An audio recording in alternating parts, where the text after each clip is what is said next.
আসসালামু আলাইকুম বন্ধুরা, হ্যাপি মিনি কিচেন থেকে শুভেচ্ছা। আজকে আমি আপনাদের সাথে একটি ভর্তা শেয়ার করব। আর আজকে ভর্তাটা হচ্ছে চাপা শুটকির ভর্তা। তো এই চাপা শুটকির ভর্তা তৈরি করতে আমার যা যা লাগছে, এখানে চাপা শুটকিটাকে খুব ভালো করে ধুয়ে পরিষ্কার করে নিয়েছি। আর নিয়েছি পেঁয়াজ রসুন কুচি, শুকনো মরিচটাকে আমি ভেজে নিইনি, জাস্ট এমনি বাজার থেকে এনে ধুয়ে পানিতে ভিজে রাখছি। আর লাগছে লবণ আর সামান্য পরিমাণে তেল, যে তেলটা দিয়ে আমি শুটকিটাকে ভেজে নেব। তো চলুন বন্ধুরা, আমরা রেসিপিটি শুরু করি। আর হ্যাঁ বন্ধুরা, যারা এখনও আমার চ্যানেলটি সাবস্ক্রাইব করেননি তারা এখনই সাবস্ক্রাইব করুন, লাইক কমেন্ট শেয়ার করে আমার পাশে থাকুন। আর পাশে থাকা বেল বাটনটি অবশ্যই ক্লিক করবেন, যাতে নতুন নতুন ভিডিও আপলোড দেওয়া মাত্রই আপনারা নোটিফিকেশন পেয়ে যান। তো চলুন বন্ধুরা, আমরা রেসিপিটি শুরু করি।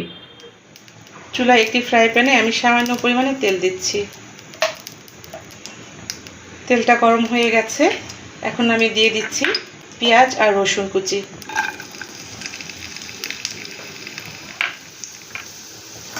এখন এই পেঁয়াজ রসুনটাকে ভেজে নিতে হবে। যখন অর্ধেকটা হয়ে যাবে তখন আমি শুটকিটাকে ঢেলে দেব।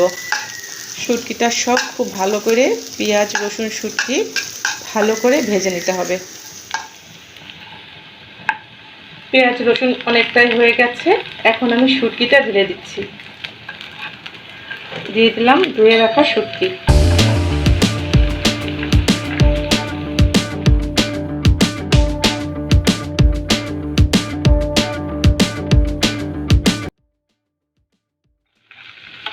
অনেক সময় দেখা যায় যে মাংস খেতে খেতে এক ধরনের একঘেয়েমিটা চলে আসে, সেক্ষেত্রে যদি একটু ভর্তা হয় তাহলে তো দারুণ হয়।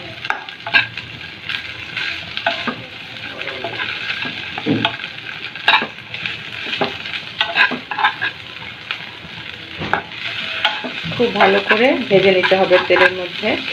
অবশ্যই হালকা তেল দিতে হবে, এখানে বেশি তেলটা দিলে শুটকির যে আসল টেস্ট সেটা পাওয়া যাবে না। পেঁয়াজ রসুন শুটকিটা ভাজা ভাজা হয়ে গেছে, এখন এটাকে আমি পাটায় বেটে নেব।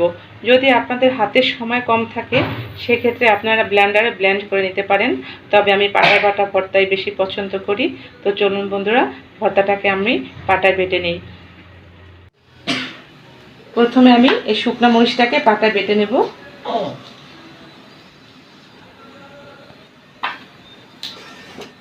আর দিচ্ছি লবণ সামান্য পরিমাণে।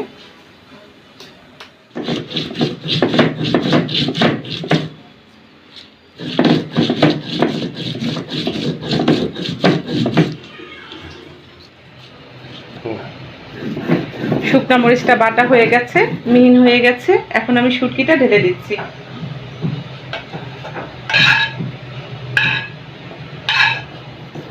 এখন এই শুটকিটাকে খুব ভালো করে মিহি করে বেটে নিতে হবে।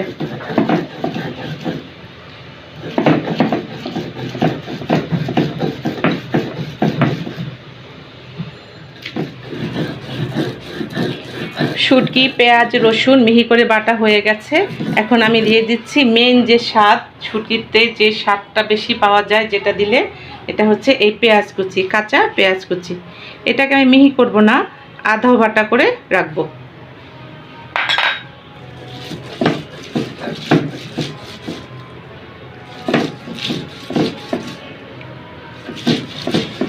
শুটকিতে এই কাঁচা পেঁয়াজের স্বাদটা অসাধারণ লাগে। ভেজেও দিতে হয়, কিন্তু লাস্টে যখন আমরা তুলব ভর্তাটা কমপ্লিট করব বাটা, তখন আমরা এই কাঁচা পেঁয়াজটা আধা বাটা করে দেব।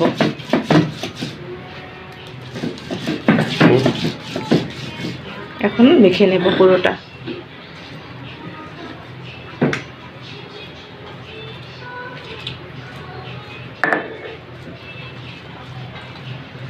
তো হয়ে গেল আমার চাপা শুটকির ভর্তা। আশা করি আপনাদের ভালো লাগবে, আর বাসায় ট্রাই করবেন। সবাইকে শুভেচ্ছা, আল্লাহ হাফেজ।